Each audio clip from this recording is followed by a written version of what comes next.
Good morning, good afternoon, good evening, wherever you are in the world. It's Dr. Janice Hooker Fortman with Relationship Matters TV. I want you to stay tuned. I don't want you to go anywhere because we have a guest on today that's going to blow your mind with all kinds of valuable information.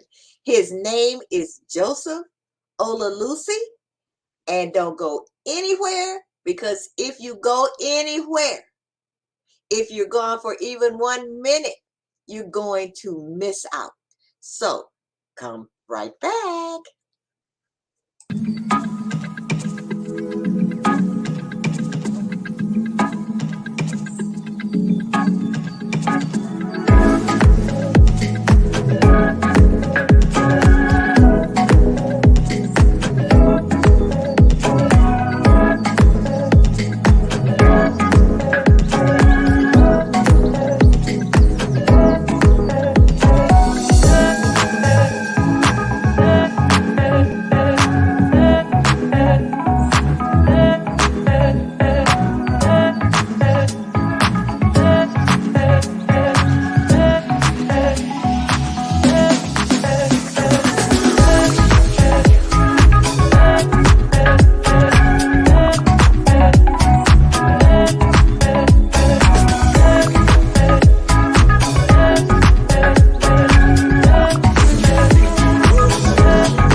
Hello there. Hello. Hey, hey. Welcome to the Relationship Matters Show, Mr. Joseph Olalusi. Thank you so much, Janice. This is amazing. I love the intro and everything. This is absolutely wonderful. I appreciate being on. Thank you. Thank you. And I appreciate it's an honor to have you on. It's a real honor. And we have so much to talk about. So normally I get on a soapbox before I come on my show, but I'm going to relinquish my soapbox today. You're And funny. and we're going to go right into our conversation with you. So tell the audience who you are. Tell us Wow. about yourself.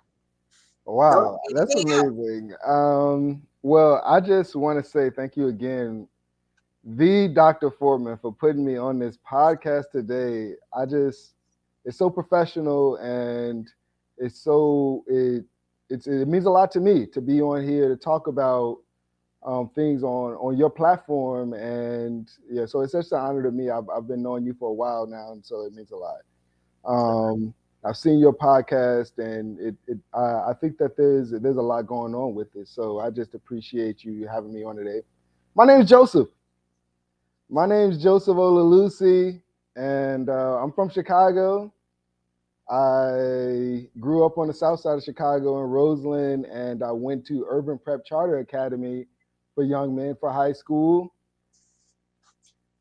in Englewood Campus. If anybody's on here from Englewood Campus, I went to Englewood Campus as well, and I really just grew up a, a black man on the south side of Chicago. My dad is Nigerian. My mom is from Oklahoma, and she's African American.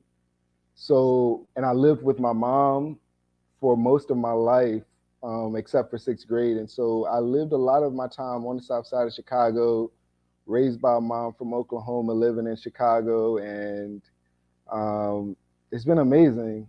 I'm a south sider. I went to Cornell University when I graduated from high school to study applied economics and management. And now I work in accounting. And I started learning accounting because I love the tax system. But eventually I became an accountant, and I really just have a passion for the community, though. The reason why I studied accounting is because I grew up in Roseland. I went to school in Englewood, and You know what? I don't mean to interrupt you, but my audience is from everywhere, including outside of the United States. So when you say, I know Roseland, so when you say Roseland, tell us about the demographics of Roseland, especially when you grew up, and how important those demographics are to what you're doing today and Englewood. Yeah, well, exactly. Roseland is a South Side neighborhood in Chicago. It is all black. That's probably the second thing. Maybe the first thing I'd tell you about Roseland is that it's all black. It is a marginalized community, but it has a lot of potentials for growth and development, and it's really a diamond in the rough in terms of investment that can happen in the future. So Roseland, yeah, Roseland. I grew up in Roseland in a black neighborhood. I went to grammar school for 8 years in Roseland, and it was all black. So that is that's how I would sum up Roseland in itself. But I live in Englewood now, and Englewood is exactly like Roseland. It's just on 63rd, and Roseland is on 100th Street. So it is just a little bit further south. But Englewood is another story of disinvestment that follows the black people in the United States.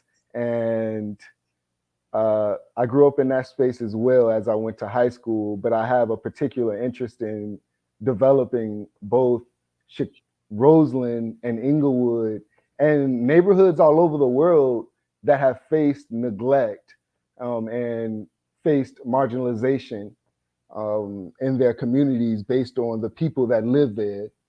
And so a lot of marginalization follows black people. And so that's why I have such a large interest in Roseland and Englewood. Do you know the history of Roseland? No, no, actually, I will tell you, I don't know the history. What's the history of Roseland? Okay, because I grew up in Old Gill Gardens, which is housing project, and it is south of Roseland. As a matter of fact, south of when you leave Old Gill Gardens, you're going into Indiana. So I remember Roseland. Roseland community was a Polish community, uh, and when you were saying about disinvestment after, I think probably in the 80s is when it started changing, and when black people started moving into Roseland, and the Polish community moved out of Roseland and moved either into the southern suburbs, or they moved into the northern part of Chicago. Also, in the Roseland community is within it is the Pullman community, and that's where the Pullman porters, they were on the trains, the black porters on the trains. That's where they came from, the Pullman neighborhood, which was within the Roseland neighborhood. That's actually ridiculous. It's ridiculous that I'm learning this now, especially after 8 years of living in Roseland. I grew up in Roseland around the time, my brother was about to go to Finger Academy because it was around 2007, 2008 when a black boy got killed getting hit by a 2x4 at Finger Academy. And it set the stage for how people decided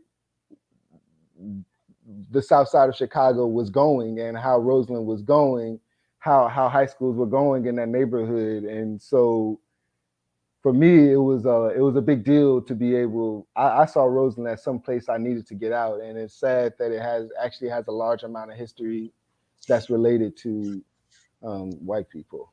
Yeah, look it up. Look it up. Actually, it's a fascinating history.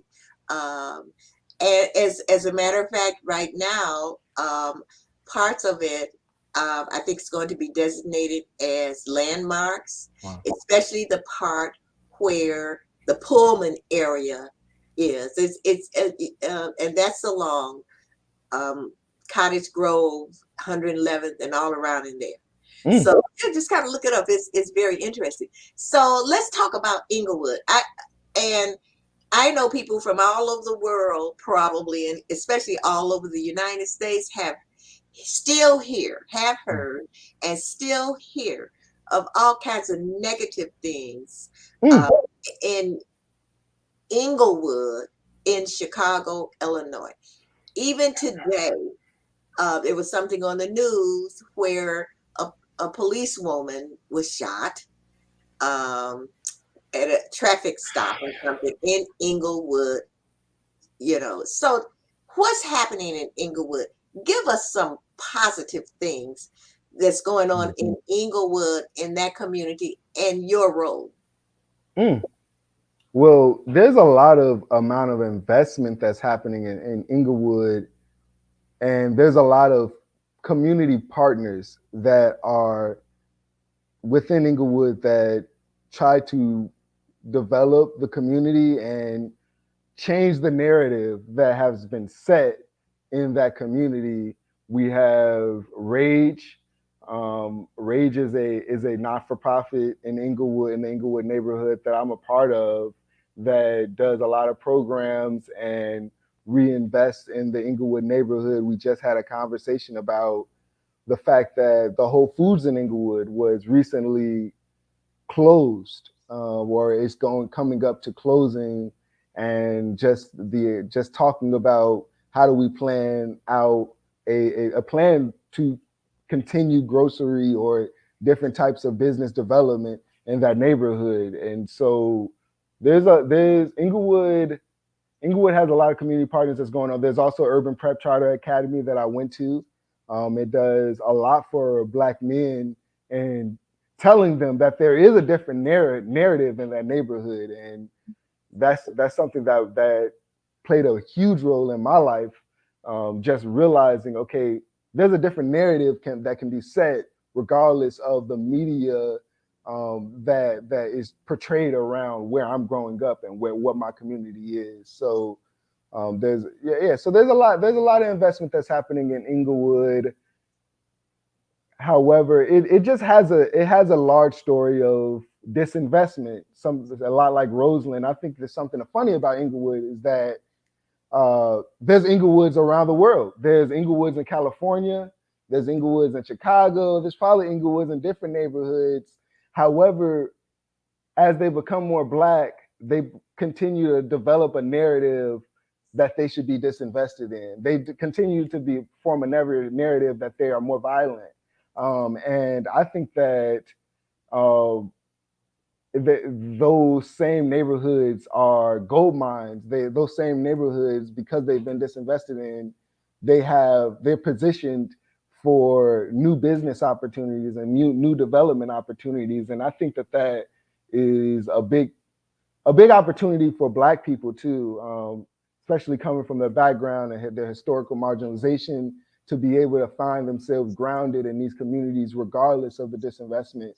They'll be able to make historical change. And so that's something that I'm looking forward to in neighborhoods like Englewood, like Roseland, is the fact that people have been neglecting these communities, and the fact that people have decided to call them violent, because in the end of the day, they have so much space, they have so much opportunity, and they have people living there that want to spend money. And the Black dollar, it travels fast, it travels large. And so I'm excited to see when the development starts to happen in these communities and we start to bring our dollars back to ourselves.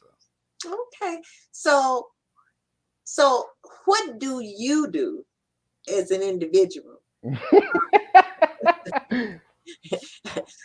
Really, I really want to know what do you do as an individual? You talk about the issues and what's going on, but I know that you are a community activist. So what is your role? What do you do? What do I do in communities? So I'm actually an accountant. I work for RSM. I've been working in accounting for the last year or 3 years. 2 years I've been working at RSM. But in terms of what I do in the community, I I I run a not for profit. It's called Gambit. Yeah. It's It's called called Gambit. what? It's called Gambit. Gambit is what it's Oh, called. It's called Gambit because the word Gambit comes from chess, and it means to take a position to gain the advantage.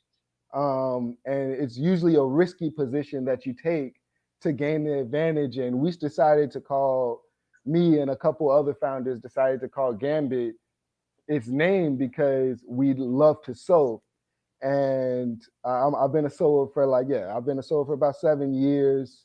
And we really want to start a sewing company that makes tailored clothes. But the reason why we called it Gambit is because we had to break down our clothes and take clothes that we bought from commercial entities, right? Commercial companies that they sell you commercially available. This is a medium, this is a large, this is a small.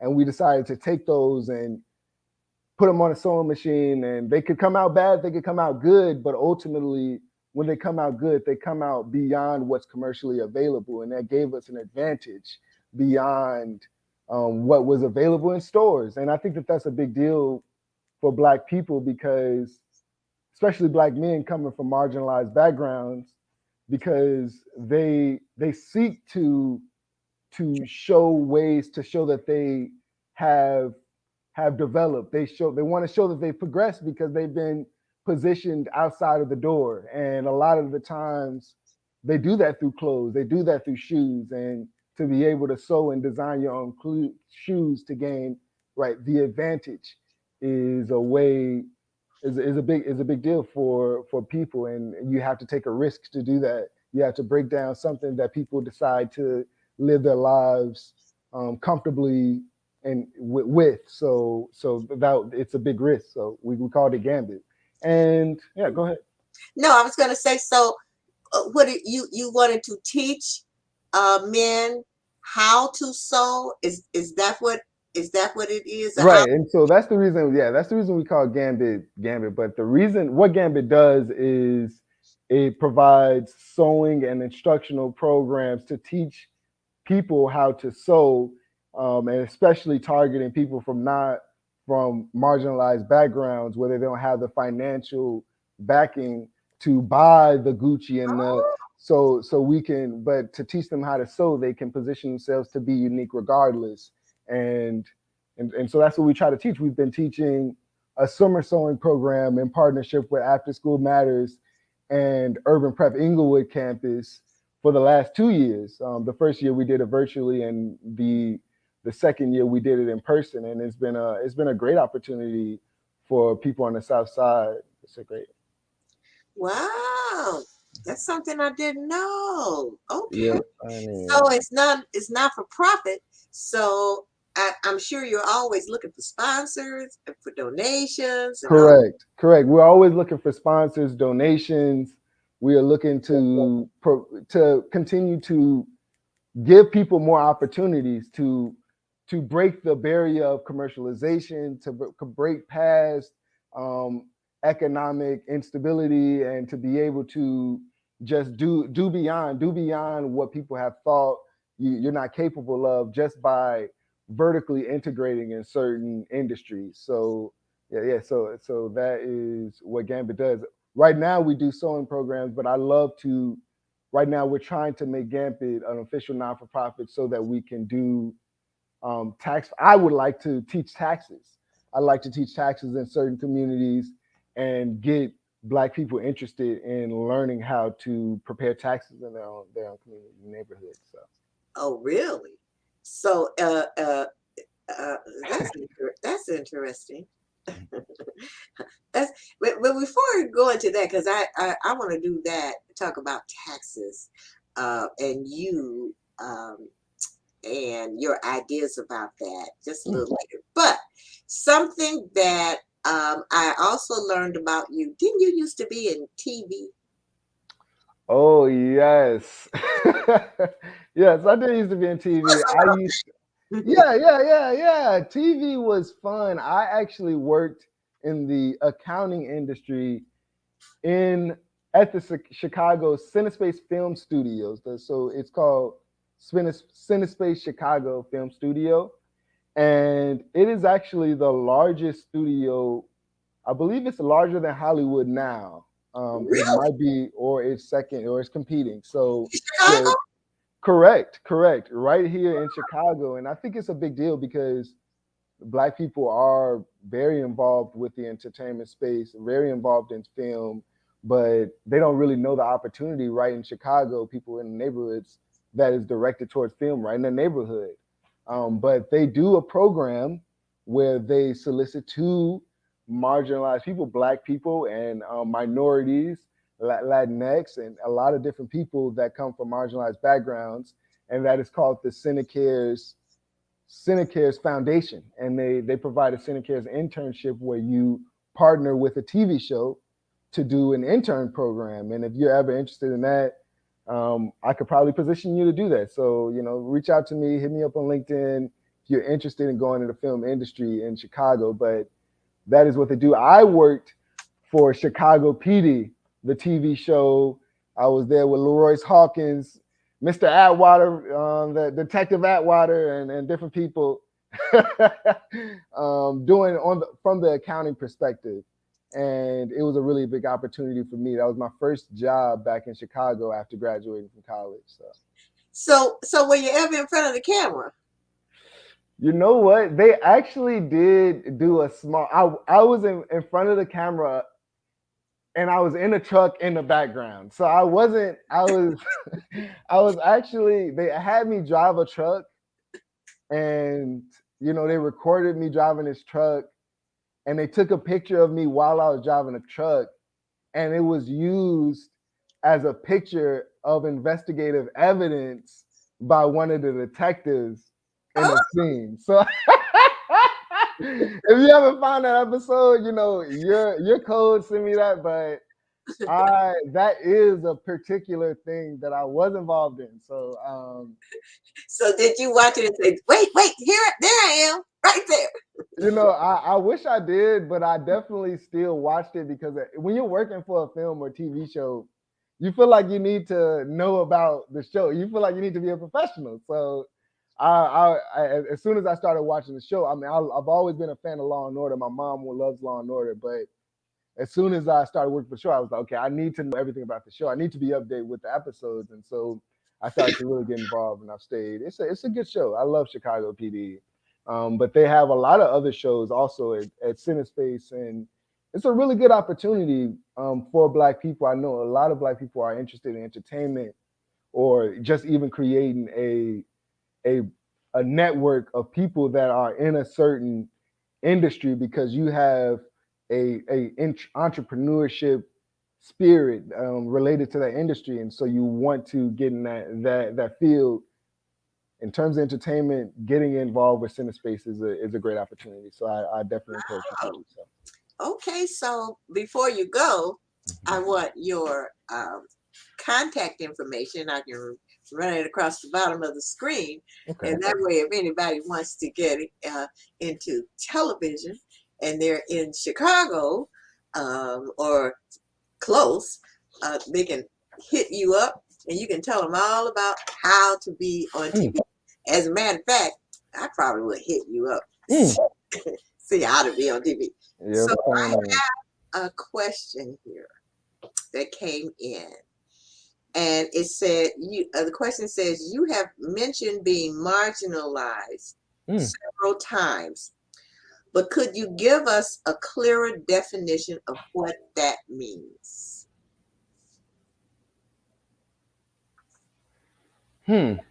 What does it mean to be marginalized? And what does it mean for me? Well, I'm a Black man. And when we think about the history of America, I don't know if I paused or not. Did I pause? Hello, can you hear me?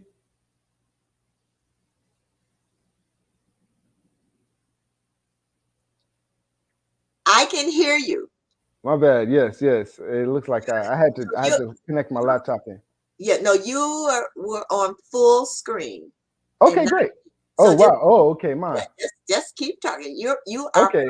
Okay, sounds good. So I mean, being a black man, being black people, it is, what it means to be marginalized. America brought black people to, well, what it means to be marginalized for black people. I'm coming from the perspective of a black person. You can be marginalized in a lot of different areas. You can be marginalized because you are a different sex, or you're older in a group of young people, and they start to position themselves like they have authority or some type of advantage over you, because, or they should not connect with you as people of coming from the necessity of being social, right? They don't want to connect with you because you're different from the others.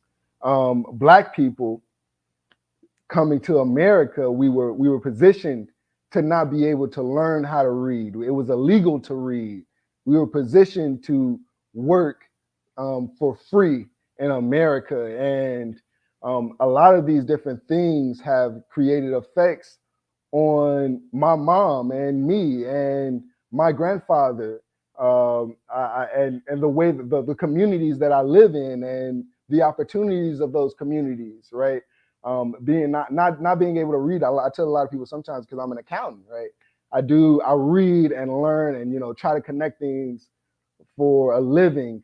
However, coming from a background where reading scores are low. I got a 16 on the ACT, and there wasn't a lot of opportunities to help me to really position myself to be prepared for that, for standardized testing, because we've been, I mean, for example, HBCUs. The reason HBCUs existed, HBCUs were created in the 1880s, and they were created in the 1880s during Jim Crow, when it was illegal for black and white people to be in the same spaces. It was a segregated society. And so, I mean, sometimes some HBCUs were created so that they weren't around white people, and they had black people coming out of a position of reading being illegal to then learn and teach themselves while not ever learning how to read, right? Or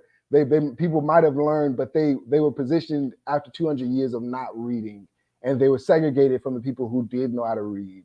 And a lot of these different people had, black people in general, if they didn't go to HBCU, they had to struggle with not knowing how to read. And now I do accounting, but I faced a lot of the pitfalls of not having family members that could retain certain education benefits, certain education opportunities. They couldn't retain certain employment opportunities, position themselves to even then teach me to be more effective in certain literacy environments. So that's a topic of marginalization that happens to a lot of black people. We have a book called Bad Boys. I suggest you probably look that one up. But Bad Boys is a book that talks about how a lot of people from marginalized black backgrounds, especially black boys, they are called bad boys in schools and not good boys, right? They're not school boys, they're bad boys, to start to pipeline them to the prison system. So it's a lot of different things. It's a lot of different things about being marginalized. Of course, you could talk all day about it, but it's really about people being from backgrounds where they have been outcasted or put in a position to be exploited against, in a certain capacity, in a space where we're sharing space, and people continue to share space. We are social beings. We need to share space. So once we exploit people, those people have effects, but they continue to have to share that space. So it's interesting. But that's what I would call marginalization. okay. Thank you so much. I have a comment here from Sarah Crawley. She says she has an investor, and if you have 25 acres in Englewood or Roseland, call me to discuss their interests. Interesting. Very Interesting. interesting. Thank you. How much feet is an acre? I wish I knew. That sounds like a lot of acres. Ain't 25 acres a lot of acres? 25 acres. Wow. I know that's a lot. I don't know what. But I'm gonna try to do that. I'm gonna try to figure it out though. Well, that's a good goal I can set for myself. okay. That's a So lot. what we're gonna do, Joseph, I love your last name, Olalusi. Um, I'm gonna go on just a quick break, and when we come back, I want to talk with you about something that I know is extremely close to your heart, and that's taxes and why you think taxes are so important, and just give us where you're coming from as far as the taxation system is concerned. Okay? I love it. I'm gonna see you soon. I'm looking forward to that question. Okay. So we will be right back with Joseph Olalusi.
Well, we are back with Joseph Olalusi.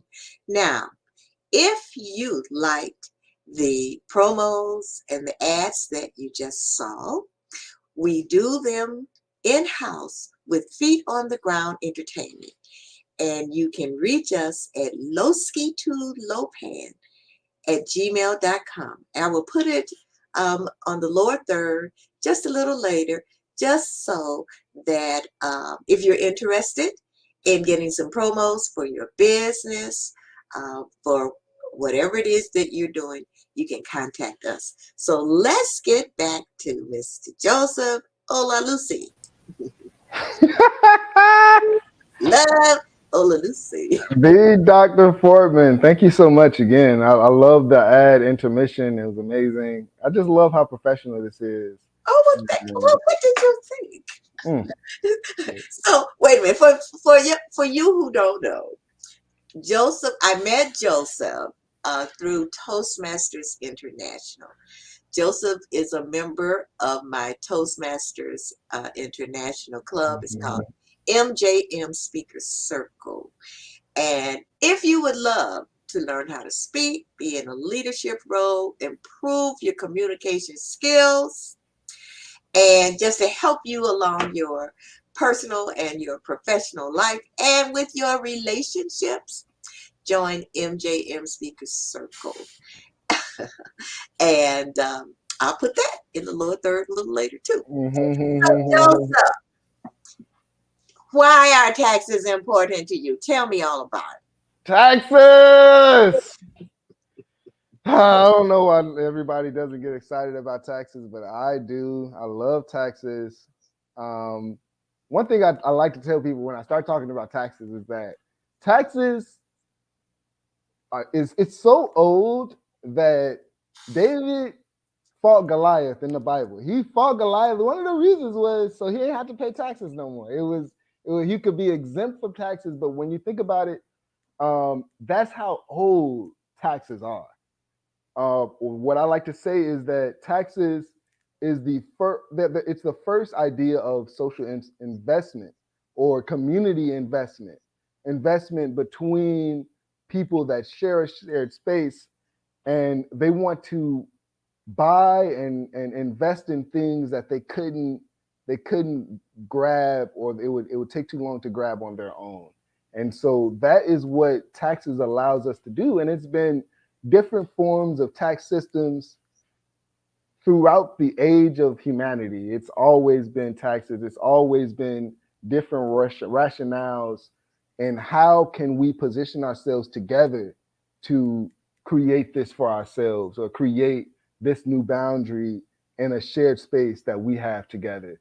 I think that taxes means a lot to me, coming from Roseland, coming from Englewood, because we have communities that have been disinvested in. We have communities where we didn't have a library, we didn't have a closed bookshelf to just see, we didn't have different resources, we didn't have calculus.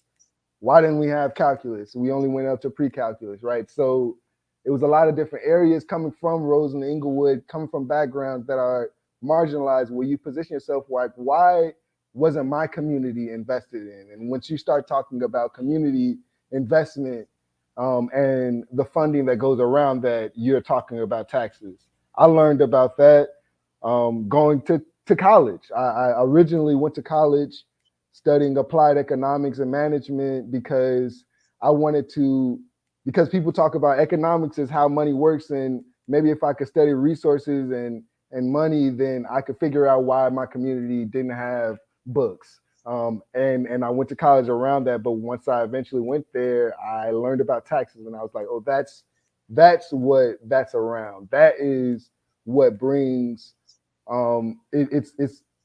it's a bit more responsible in bringing the books to my high school, and the doctors or the special people that I need, the healthcare physicians, the mental health workers, to the different spaces and communities that I grew up in. Taxes is a big deal. I grew up in a background also where I do my mom's taxes, I do my auntie's taxes, right? I do a lot of my family's taxes. Being in accounting now, I worked in accounting for 2 or 3 years, um, but that's what shows how important it taxes are that important to people. And I think it's interesting that we learn calculus in school, but we don't learn how to do taxes in school, because that's one thing that we have to do taxes every year. You don't Yes. have to. You might not have to do a derivative, but you have to do taxes every year. So it's interesting. So, okay. Now, do you see that poor people or middle class people pay more in taxes than, let's say, um, uh, the Fortune 500 Mm. big corporations?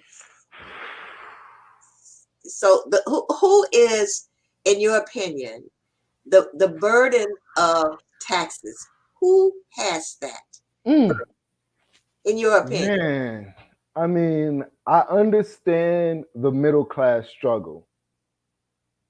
Middle class people, there's a lot more middle class people, but the tax system, it after a certain tax bracket, it phases out and it stays at the same. So the way the tax system works is based on the amount of income you make, you are taxed at a certain level. If you make 20,000, you're taxed at 5%. If you make 50,000, you're taxed at 7%. If you make 75,000, you're taxed at 10%, and so on. But at 20,000 and up, or 250,000, 300,000 and up, then everybody's just paying 15% tax, right? And or set 20%. I didn't know that. So in other words, okay, so 15% is like the cap. So if you're making like a couple of $100,000, you're paying 15% of that. And if you're making a couple of million, you're paying 15% of that. Is that what you're saying? Correct. And so because of that, people who are millionaires, people at 5%, they still have to just pay as much taxes as the people, a lot of the people that make 300,000, 200,000. And it may seem like, okay, that's not wrong until a large amount of people that have been marginalized and worked hard to get into middle class, right?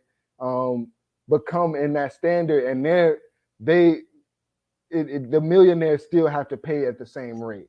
So but it's that a is difference if you're paying 15% of a million, and when you talk about purchasing power or spending, and a person who is paying 15% at 100 and something thousand. Right. It hits different. It over the course of that year, it burdens that person at a different level. That person that is a millionaire versus that person that is 100,000, 200,000 in. And so so I understand how people are disgruntled about how 1%ers are positioned, because it doesn't continue to exponentially increase, or it just increase in a way in the tax bracket system, so that people who are millionaires are taxed at a higher level. But it should. I one time Governor J.B. Pritzker tried to install that in Illinois. I think it was called the fair tax, and it was turned down. What you would learn about that is that a lot of Republicans, they marketed to not have, they positioned that tax policy to not pass. They positioned it so that people could feel like, oh, this is not for me from a low income or marginalized background, when in fact it was. So it was interesting, if you want to research that. But the fair tax is an interesting thing that relates to that concern, that discourse. So how would understanding taxes help marginalized people? How would understanding taxes help marginalized communities? Oh man, whoa, what a question! What a question! I think that's a great question. The biggest way I can answer that without going on the soapbox is just learning taxes. Well, taxes, it's the financial language. Well, accounting is the financial language of society. And taxes is a part of accounting that tells you the language of community investment. And just as it's important to learn how to vote, and it's important to know that you have freedom of speech, it is also important that you know how to community invest. You need to know how to file your taxes. And learning taxes is the neglected 25% of what it means to be a citizen in America. When Black people were not citizens, when they were 3/5 of a person, they might have paid some sales tax, but just like they didn't have to vote. Taxes was something that wasn't a consideration for somebody that's, well, if you're not a citizen, or if you're not, you still have to file your taxes, but they still want to tax you. But it was something where it's positioned for Black people to not gain advantage. People don't want, you have to be literate to file your taxes. They didn't want us to be community investors. And the quicker we learn what's happening with our community investment, what's happening with the tax system that we're all investing in, as a community to bring things back to ourselves. The quicker we learn what that system is and what we are, how we are benefiting from that system, the faster we decide, okay, we don't like that politician, or hey, we don't like this person. Well, one way to think about the tax system is like a human body.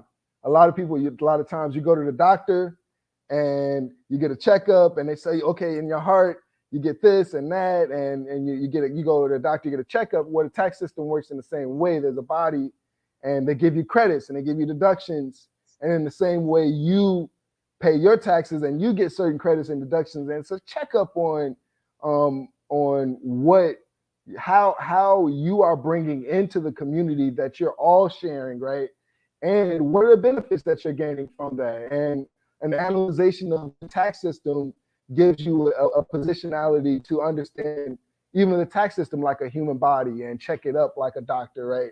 What are we gaining from this? What's good? What's bad in terms of my rationale? So once Black people get involved with the tax system, they are going to be that much more active as a citizen. They're going to be that much more active in the protests, because they know how to position themselves on the conversation of community investment. So Okay. Well, a comment came in here and it said, the comment is, no matter what the tax bracket is for the 1%, they still have loopholes to avoid paying their fair share. So now, okay, so that was a comment. I see your eyeballs, so it's true. I really comment on it. But now that's one thing that I think, well, as middle class people especially, that we should know all of these loopholes. You know what I mean? Because when you look up and you see this major corporation or this person who is a 1%er not paying any taxes because they know these loopholes, so to speak. Now, when you talk about educating people, middle class people, or people of lower income who have to still, like you say, everybody's got to pay taxes. Just think if you knew the loopholes. You know what I'm saying? That's you know. So do you? I agree. And when, go ahead. I'm sorry. Did you have a question with it? Yeah. Do you know loopholes? Do you look for loopholes? You're funny. I do. Do I know loopholes? I'm more certain than somebody who hasn't studied the tax system about positions. Because the thing is, you have to know the language. Once you know the language, you can be more confident in how you position yourself in the tax system. And the way I would say it, I don't necessarily know loopholes, but I know certain parts of the tax system where I can feel more confident than others to position themselves. And that is how people even learn loopholes, what they call loopholes.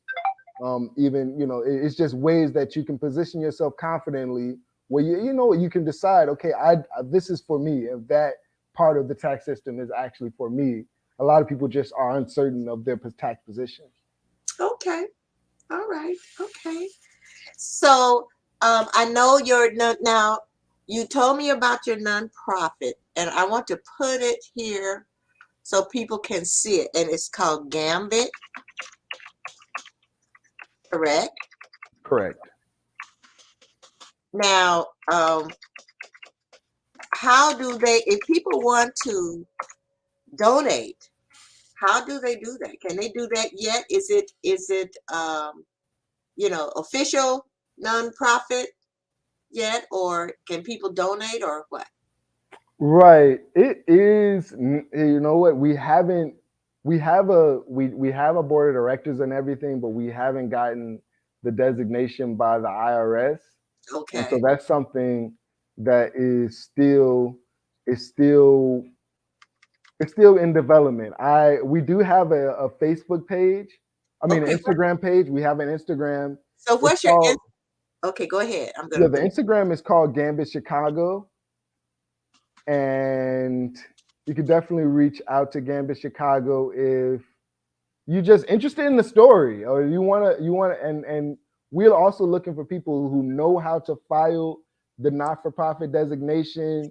We're looking for lawyers. We are positioning ourselves to try to get that file. So also, if you have some advice, you have anything that you can help with a story that you see is inspiring, I would love to hear from you. So thank you for just being interested. So did I put that down there right? Or can you see it?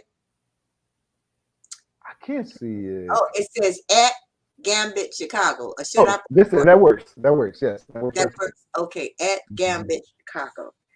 Okay. So, but still, even though you're not an official nonprofit yet, people Mhm. can still donate. They just can't write it off. Right, right. Yeah. And I think we do also have a website, and that website can even be found. That website can even be found on our Instagram page. So if you Okay. see it there, you might be able to see it. If you don't see it there now, I think we have an Etsy now. But if you don't see it there now, we will also have we actually have an official website we can share as well. Okay. All right. So if I knew how to do that, I would. Okay, no problem. I, In the meantime.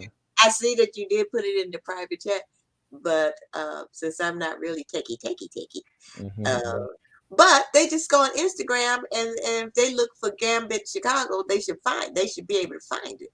Correct. So now, and if they want to get in contact with you on LinkedIn, so tell me just tell me how to put it in there, and I put it also along the lower third. LinkedIn, I want to just tell people, Just this is look for your life. This is your story. This is your story. And you making it every day, and you just got to show up to the moment of your life and your story. And um, sometimes LinkedIn allows you to just be more interested in the people that you meet in your story. And so just feel free to meet me and connect with me as somebody that you position yourself to know in your story that you're taking for the rest of your life. This is the rest of your life. These are the pages. So feel free to add me. I just added that to the chat, but I hope people embrace Well, I put on here, look for Joseph Olalusi on LinkedIn. that. Okay. Yeah, I know you probably can't see it, but they can see it. Okay. Yeah, they can see it. It's in Oh big yeah, I see it. It say look for Joseph Lucy on on LinkedIn. Yeah. LinkedIn. Yes, big letters, and then at Gambit Chicago on Oh Instagram. yeah, that's heavy. Okay, so The professionalism right there. That's great. We on the news. we we try. Mhm. But Joseph, this has been a pleasure. And let me tell you, audience, I've been trying to get Joseph Olalusi on this show for so long. You're funny. And he finally took time out of his busy schedule to honor us with his presence. Joseph, I want to thank you so much for being here, and you gave us so much great information. And I mean, you really have educated me. You really have, and I know you've educated my audience. And so here is Miss Aline Monique. She sends you 2 hearts. Thank you, Miss And Elaine. Brandy Johnson says Thank she you, loves Brandy. this. And Sandy Barney B Ennis Sandy. says good information. So, Joseph, it has been a plum, as they used to say, a plum pleasing pleasure. So, take care, and you have a beautiful, blessed rest of your day. Thank you so much, Miss Foreman. All right. All right. Bye bye. Bye bye. that has been so informative and such valuable information. And you learn so much just from different people and just from all the relationships you have. So I want you to think about the relationships that you have and how much information, how much you can learn from your relationships, personal and professional, and what they can learn from you. So I'm going to see you again next week, where I will have another guest who is going to just fill us with so much value. And until then, this is Janice, Dr. Janice Hooker Fortman, saying, have a beautiful, blessed rest of your morning, afternoon, or evening. Now for my shameless plug.